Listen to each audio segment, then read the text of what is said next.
কেন তো বাড়াও না। কেন তো বলো। আজকে রামনবমী পুজো না, তোমার জন্য প্রসাদ নিয়ে এসেছি। তুমি পুজো দিয়েছো আমার জন্য? কেন দিতে পারি না?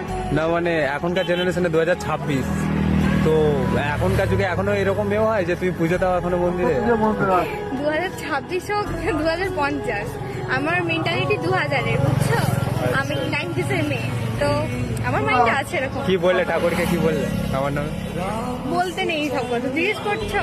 তো কি হয়েছে তারপরে? তুই ঘুষ দিয়ে নিয়ে এসছো তাই তো, নাকি নাকি ব্যাপার? সবাই ঘুষ দেয়। ঠাকুরকে বললাম যে তুমি ভালো থেকো, আর তুই ঠাকুরকে বললাম নিজের যে জন্য কি চেয়েছো? নিজের জন্য কি চেয়েছো? আমার নিজের জন্য যে তোমায় কেন বললো? বলো, আমার তো শুনতে ইচ্ছে করে। আমি জন্য চেয়েছি যে যাতে আমার মূল্যবান জিনিসটাকে যেন আমার করেই রাখে।